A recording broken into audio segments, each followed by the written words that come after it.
നമ്മെ ചുറ്റിപ്പറ്റിയുള്ള സാഹചര്യങ്ങൾ ഇനി പ്രതീക്ഷയില്ല എന്ന് പറയുമ്പോഴും ദൈവം നമ്മളോട് പറയുകയാണ്, ഭയപ്പെടേണ്ട, വിശ്വസിക്കുക. നമ്മുടെ ജീവിതത്തിൽ പലപ്പോഴും പ്രതീക്ഷ നഷ്ടപ്പെടുന്ന സാഹചര്യങ്ങൾ ഉണ്ടാകാറുണ്ട്. കുടുംബ പ്രശ്നങ്ങൾ, സാമ്പത്തിക ബുദ്ധിമുട്ടുകൾ, പരാജയങ്ങൾ, നിരാശ, ബന്ധങ്ങളിലെ തകർച്ച.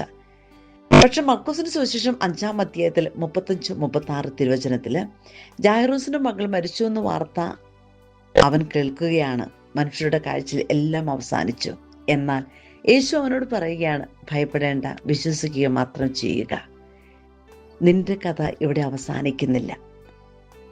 കാരണം നമുക്ക് അവസാനമായി തോന്നുന്നിടത്ത് ദൈവം ഒരു പുതിയ തുടക്കം ഒരുക്കുന്നുണ്ടാകും. അതുകൊണ്ട് ഇന്ന് നിന്റെ ഹൃദയത്തിൽ എന്തു ഭാരമുണ്ടെങ്കിലും യേശുവിൻ്റെ വാക്ക് മുറുകെ പിടിക്കുക. ഭയപ്പെടേണ്ട, വിശ്വസിക്കുക മാത്രം ചെയ്യുക. ദൈവം ഇപ്പോഴും പ്രവർത്തിച്ചുകൊണ്ടിരിക്കുന്നു. പ്രതീക്ഷ കൈവിടരുത്, പ്രാർത്ഥന കൈവിടരുത്, വിശ്വാസം കൈവിടരുത്. ആമേൻ.